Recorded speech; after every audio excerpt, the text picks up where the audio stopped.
Welcome, you have reached Imperial Sports. Today's video is the Golden State Warriors wins their fourth championship in 8 years.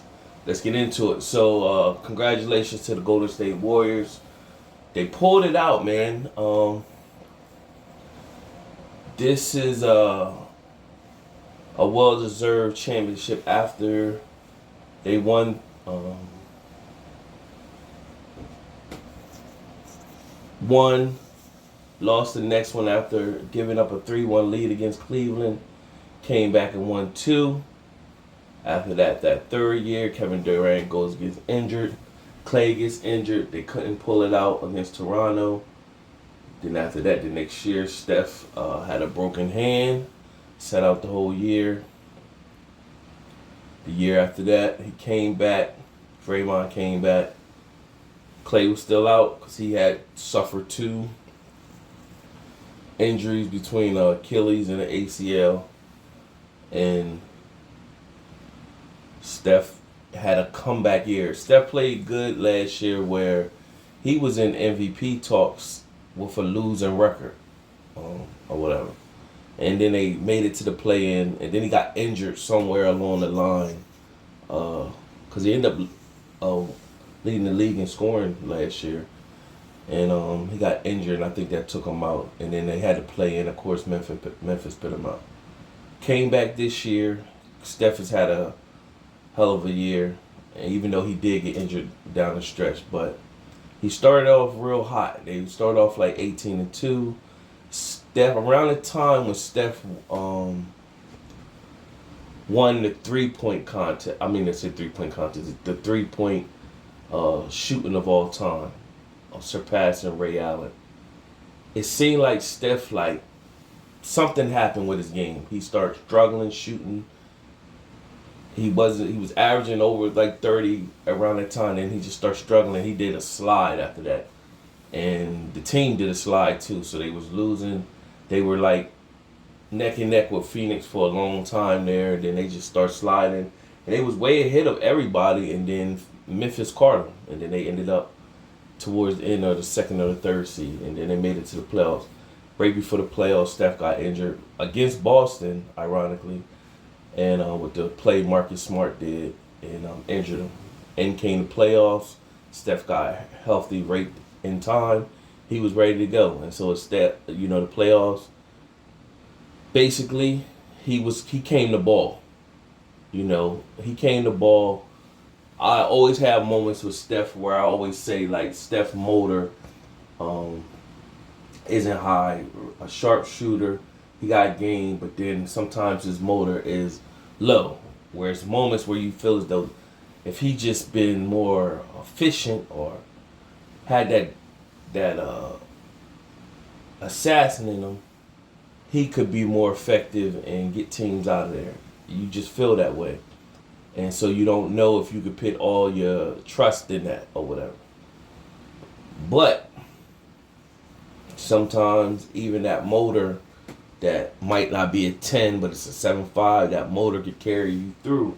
And then at moments when that 7.5 jump up to a 10, they could whatchamacallit. And that's what it did in these playoffs. He came up in moments where they needed him to come up. And he started to seize the moment where, hands down, if he had that like 10 motor, they probably could have swept Boston. But, things ain't always go their way. It looked kind of shaky for a moment there. And their veteran leadership, people were saying things about Draymond, and Draymond earned his way, And the thing about Steph is that, of course, even though his dad was Del Curry, so he had a leg up over a lot of people. But when he got into the league, he struggled those first couple years, The numbers don't really say it, but if you look at the health-wise, he missed a lot of games first couple years with ankle injuries, which when everybody was starting to get there after their first 4 years getting there, that first initial big contract, he didn't get his. He got like, I was still believe in you, kid. He gave a good enough contract. So it was a moment in time when Draymond and Clay got their contracts, they was making more than Steph. He caught up though, big time. But hey, nevertheless, um, I always felt the year they lost to Cleveland, that 3-1. I always felt they didn't need Durant. I always felt, it's probably, I spoke about it in another video before on this channel, that Harrison Barnes was the issue. They needed a player. If you go back to that series, Harrison Barnes was terrible. He was atrocious in that series. They needed another player that when they get the ball, they could do something, get some offense going, knock down shots. They didn't have that. Harrison Barnes was terrible. So fast forward, they got Kevin Durant. Now Kevin Durant was way over the top.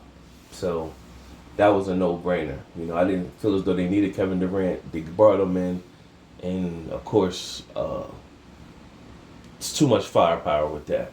Because Kevin Durant is a chameleon. He can fit with any team to me. Just blend right in, and that's what he did until he got injured.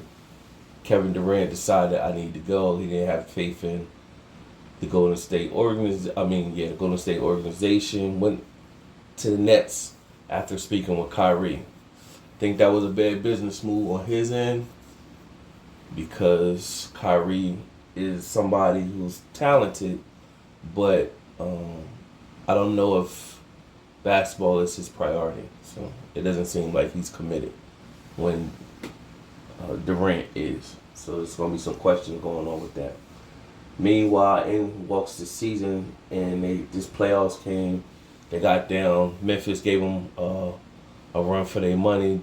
Ja Morant got injured. Some could say that kind of changed whatever.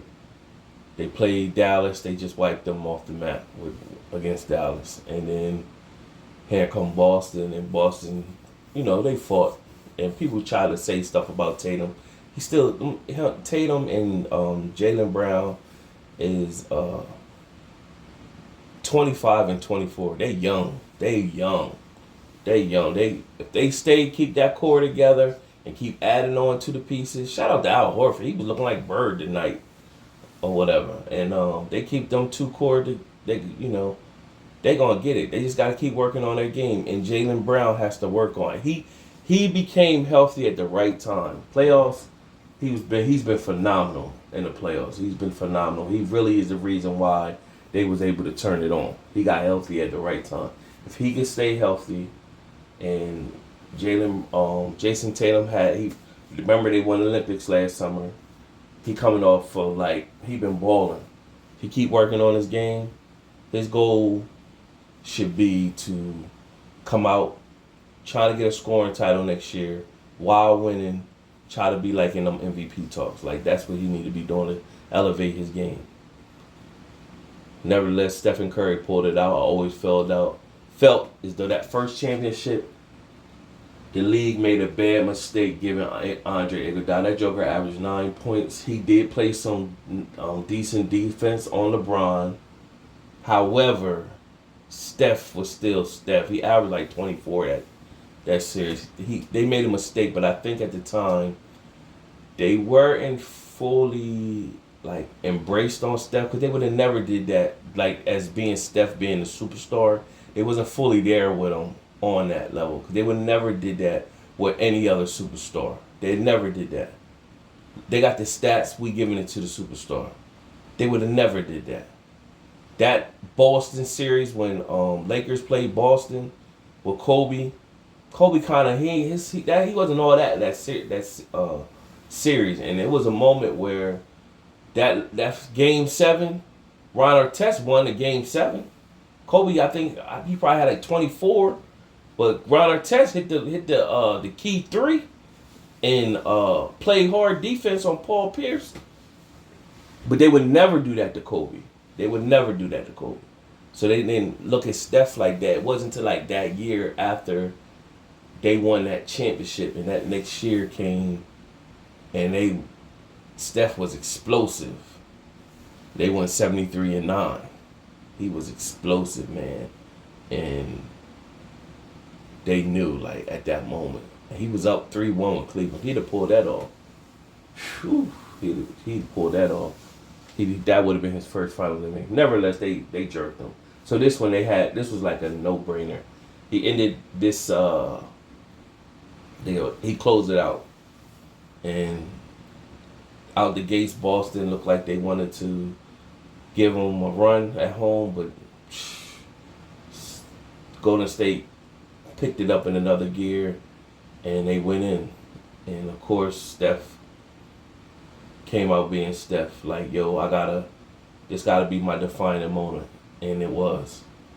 And everybody clicked on all cylinders. Draymond had a good game. Wiggins had a good game. Clay had a good game. Jordan Poole had a good game.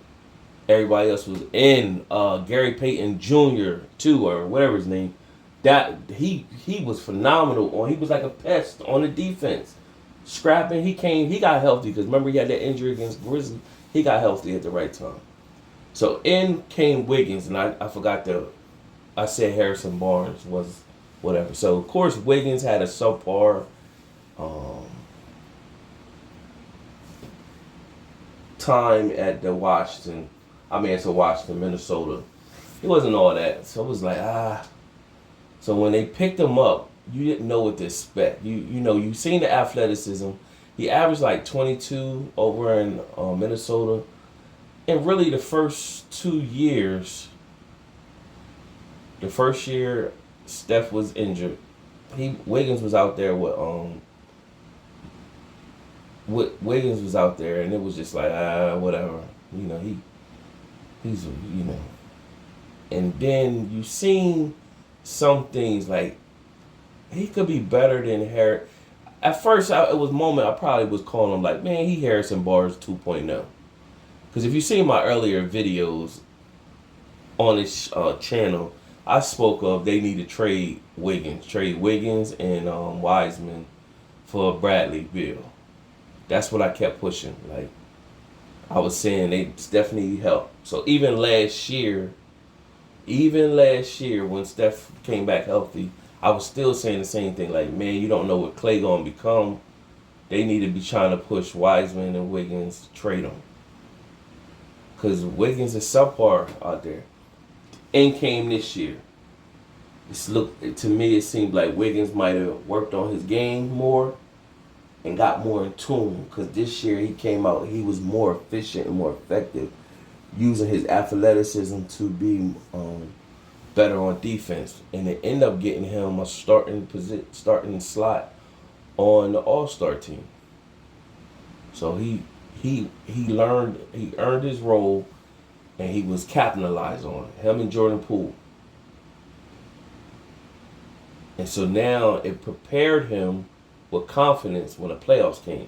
Now he could be that guy that he played nice defense on, what's his name? Luka Doncic. You know what I'm saying?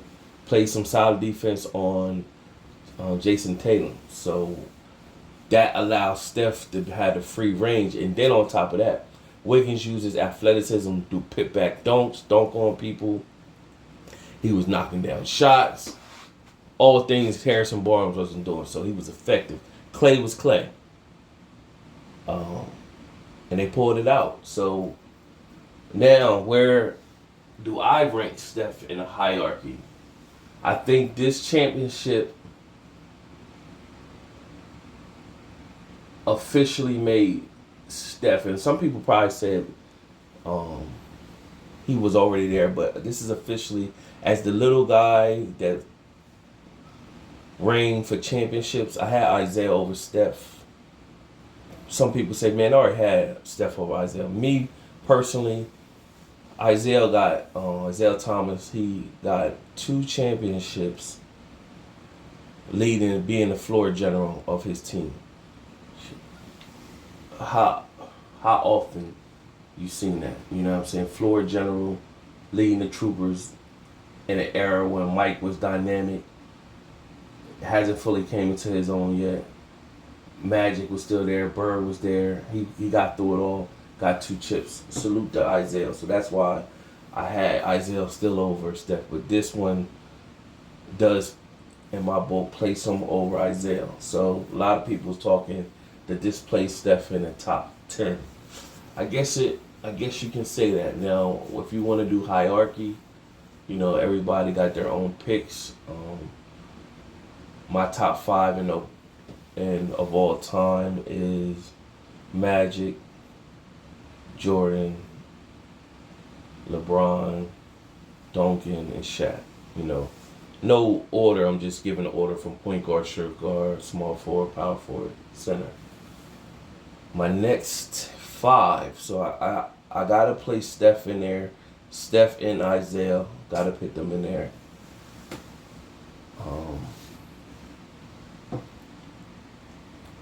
Then it gets shaky for me. So, and Kobe, that's a definite. That's a definite in that next 5.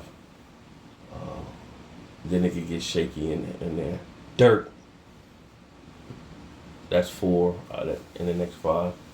And then that center, Kareem. I gotta go with Kareem as a center. So that's my top 10 or whatever. That's my top 10. Who did I say? Isaiah, Steph, Kobe, Dirk, and Kareem is in the next 5. So that's what I'm gonna go with. And if you disagree, we can argue or whatever. But it's hard to gonna be argue with me because what Dirk did, he got his chip. He dropped jokers off the map. Kobe, he dropped Kobe off that year. He dropped LeBron and Wade off that year. So to get the chip, 1-man band on that team. So he earned that. And if you look up the stats, he got the stats too. So he right behind Duncan or whatever. Can't argue with Kobe. Of course, Kareem is Kareem. I gave you my views on Isaiah. Now Steph is in there. So yeah, I will put Steph in my top 10. Now, I don't really think it's a way to Steph to get in top 5, but he can. Or whatever. He can. And Kobe used to be in my top 5, and of course LeBron trumped him on that. The next question is, will Steph get greedy? Will he take a page out of Michael Jordan's book and get greedy? We all know Michael Jordan won 3 championships, took a hiatus for a year and a half, and came back. Ended up winning 3 more. Will Steph get greedy? Steph has an opportunity right now. It's what, June? Take a month and a half off. Get right back in the gym. Get focused. And this year, got through this year, second year, just come out with destroy jokers. Now that third year, because they never repeated ever, so that third year going to be another tough one. But he has a window right now that he can snatch. And if he got greedy, he can snatch 2 more chips. And if he did that page out of the Michael Jordan book, I would say that would earn him the right to get in the top 5. And I would have to take him, even though Magic Johnson is that guy, man. I have to take him. I would have to take him over Magic Johnson in that realm if he could pull that off. But that's a tough task, If it is hard in it. I mean, even though he made a comment, he was saying something like, "This is early in the year. I don't got nothing left to prove, whatever." So now he might got this 4th chip and really feel like if I never make it here again, I did it. What can anybody say? Challenge yourself. Challenge yourself. See how greater you could become. Get greedy. And see if you could get to that level. And you got a real opportunity to snatch 2 more championships. The problem with Golden State's going to become is you got a young guy like Jordan Poole. I don't know what his contract looking like. I don't know how you tame him because he serviced well while Clay was injured, and you got Clay who you're paying, so you have to play him. How long does Jordan Poole stay in the back? So before he say, hey man, I need to go cash in. You can't be mad at him. You can't keep a man like that. He got game, he got talent. Jordan Poole averaged, I think, about 18 this year. He probably could go to another team and average like 24. I don't know if he's the player. I don't think I see like going from like, unless he really truly worked on his game on the all season, going from like how Tracy McGrady was with Toronto and jump, you know, or when James Harden went from OKC and then went to, I seen that coming. Yo, I said, yo, he gonna explode. So Jordan Poole got the opportunity. He could end up at another team and explode, go from like 18 to like 27, 26, something like that. So I don't know how you tame that. And then you got Wiggins coming up. He's still on that contract where he got like 150.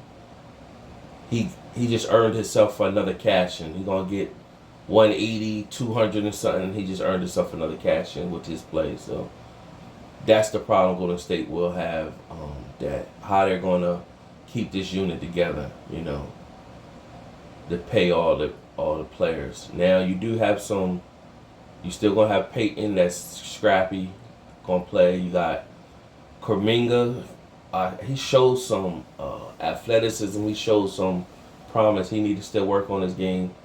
The Wiseman, oh my, that was like a terrible pick, man. That was a terrible pick. They still need to trade him. Like I don't see where he fit in. I said this in my earlier videos. They don't have the time to wait to see what he could become. They need to go now, and that's where they at. They need to go now, and they need to see if somebody want Wiseman. You don't even know if he's gonna play. He's been injury prone for the last 2 years, so you know they looked at him like he could help Looney as being a center, but he's a frail little guy. So I think what Golden State need to do is focus on. So when you win a championship, veteran players start popping up wanting to play. I think what Golden State need to focus on is getting another center that do what Looney do, that could be productive out there, like get blocks and stuff like that. That's what they need to focus on. Like somebody like I don't know if a guy like Andre Drummond, I don't think he want to stay at the Nets no more. If he not looking to get paid a big contract, I think he could be very serviceable over there with Golden State. Somebody was saying get the White. I'm like, nah, the White play around too much, man. He don't take nothing serious. I don't, nah. I'd rather see if Andre Drummond is, what he's looking to be. If he's trying to get paid or he's just trying to win. Yeah, I think he'd be more serviceable to be out there getting rebounds, putbacks, and stuff like that. But I do always say that they need to fulfill their center role because there's moments where they're getting torched on the board. They just great shooters, so if they shoot well, it can offset them. But other than that, this video been long enough. Just giving my take to Curry and the Golden State Warriors winning their 4th championship in 8 years. Let's see if Curry get greedy. Subscribe to the channel, like the video. Till next time.